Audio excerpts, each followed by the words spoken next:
Hoy vamos a hacer el tema de conjuntos. Vamos a comenzar explicando algunas teorías de este tema y las demás teorías vamos a explicar en cada uno de los ejercicios correspondientes. Comenzamos.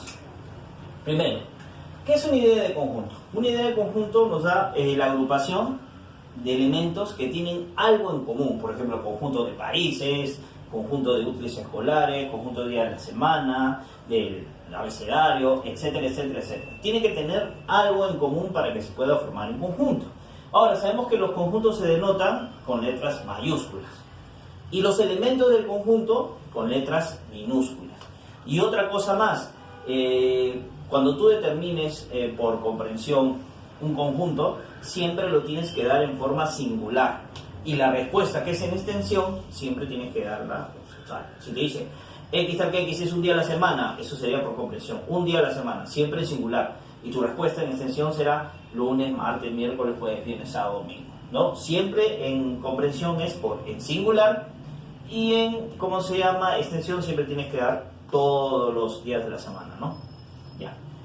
Ahora, por ejemplo, ahora vamos a la relación de pertenencia y no pertenencia. Para que un elemento pertenezca a un conjunto, tiene que estar tal cual. O sea, si tiene una llave, pues ese elemento para que pertenezca, pues tiene que tener una llave. Si no tiene llave, también no tiene que tener una llave. Por ejemplo, ¿cuáles son los elementos del conjunto A? Son 2, 2 con llave y 3. Este 2 y 2 con llave no son iguales, son elementos diferentes. Ahora vamos a poner 2. ¿Pertenece al conjunto A? Pues sí pertenece al conjunto A. 3 con llave, ¿pertenece? No, no pertenece, porque 3, acá está 3 con llave, no pertenece. Entonces, para que pertenezca, tiene que estar tal cual. 3, ¿pertenece al conjunto A? Sí, obvio que sí pertenece. ¿El elemento 2 y 2 con llave pertenecen al conjunto A? Sí, 2 y 2 con llave pertenecen al conjunto A. También puedo agarrar de 2 en 2, de 3 en 3.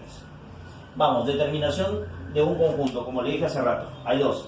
Por determinación, que siempre es en singular, y por comprensión, ¿no? Perdón, por extensión y comprensión, ¿no? Por extensión es como si fuera la respuesta del conjunto, y por comprensión es que tienes que, su mismo nombre dice comprender, ¿no? Vamos a dar un concepto mejor para que pueda. Por extensión se da cuando se menciona en forma completa todos los elementos, o sea, la respuesta total. Por ejemplo, el conjunto A está formado por los elementos 2, 3, 4. Ahí están todos los elementos.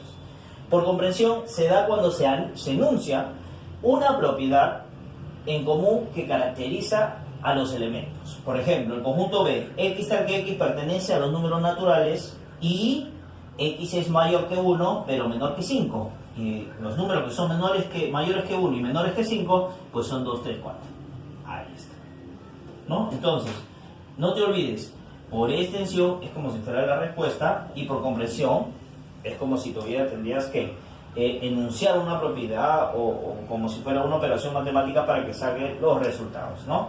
Por ejemplo, ahora, cardinal de un conjunto. El cardinal de un conjunto es el número de elementos que tiene ese conjunto. Por ejemplo, el conjunto A tiene los elementos 2, 3, 4. Entonces, el número de elementos de A es 3. Quiere decir que tiene 3 elementos el conjunto A. Este es el número de elementos, o también conocido como cardinal. Ahora, vamos a la inclusión de un conjunto. En la inclusión del conjunto es que un conjunto está incluido en el otro, o sea, en castellano está dentro. Por ejemplo, tú sabes que el conjunto A está dentro del conjunto B, entonces quiere decir que A está incluido en B, o también puede estar de esta manera, ¿no? Ahora, también se dice que A es subconjunto de B. ¿Ya? Ahora vamos a lo que son subconjuntos. Por ejemplo, la fórmula para hallar los elementos, ¿cuántos elementos tiene un subconjunto de los subconjuntos? Para hallar todos los subconjuntos es 2 elevado a la n. Por ejemplo, ¿cuáles son los elementos de A? 1, 2 con llave y 3. Entonces, como tiene 3 elementos, 2 al cubo 8, tiene que haber 8 subconjuntos. Por ejemplo, lo sacamos de 1 en 1, pero acá está la particularidad. Cuando es un subconjunto, eso quiere decir que está incluido, ¿ya? Por eso dice que A es subconjunto de B y A está incluido en B. O sea, para que sea un subconjunto tiene que estar incluido. ¿Y qué tiene que pasar para que esté incluido en los elementos? Se tiene que agregar una llave. Por ejemplo, el 1, vamos a trabajar para allá. Tiene que haber 8 subconjuntos. Entonces, vamos, de 1 en 1. 1 y le tengo que agregar una llave. 2 con llave y le tengo que agregar una llave. 3 y le tengo que agregar una llave. Ahora voy a hacer de 2 en 2. 1 con 2 con llave, ahí está, y le agrego una llave al inicio y al final.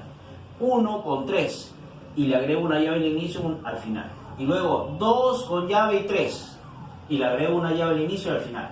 Como ya hice de 1 en 1, ya jugué con 2, de 2 en 2, ahora de 3 en 3. 1, 2 con llave 3 y le agrego una llave al inicio y al final. Pero profesor, 1, 2, 3, 4, 5, 6, 7. ¿Usted dijo que hay 8? Sí, en nulo. El nulo siempre va a estar incluido. No se necesita poner una llave. Entonces ya me entendieron. Y a todo esto se le llama conjunto potencia. ¿Y qué es el conjunto potencia? Son todos los subconjuntos que tiene dicho conjunto. ¿Ya? Entonces, ya me entendieron. Cuando es incluido, se le tiene que agregar una llave adicional a la que ya tiene. Y si no tiene, se le agrega una llave. En cambio, la relación de pertenencia, lo único que se tiene que hacer es ver si está tal cual. No se tiene que agregar nada. En la inclusión, sí. Por ejemplo, 1 está incluido en A. A ver, 1 no, porque si el 1 está sin llave, acá tiene que estar con una llave. Entonces, esto es falso. 2 con llave, ¿está incluido en A? Pues no, porque el elemento es 2 con llave. Le tenías que haber agregado una llave adicional para que esté incluido, ¿no? No te olvides, para que esté incluido es un subconjunto y necesita una llave adicional a la que ya tiene, o si no tiene, se la agrega. ¿El nulo está incluido en A? Pues sí, el nulo siempre va a estar incluido en A. El elemento 1 y el elemento 2 con llave al inicio y al final, ¿está incluido en A? El 1 no, porque el 2 con llave y se le tenía que agregar una llave al inicio y al final, o sea, sería así, ¿no? El 1, el 2 con llave y se le agregaba una llave al inicio y al final, esto es falso. El elemento 1 y 3 con llave al inicio y al final, ¿está incluido? Sí, el 1 y el 3 sí está incluido, y además lo tenemos acá, mira. Luego, el 1, el 2 con llave, el 1, el 2 con llave y una llave al inicio y al final, ¿está incluido? Pues sí. Ya, entonces, para que esté incluido, no te olvides que tienes que agregar una llave adicional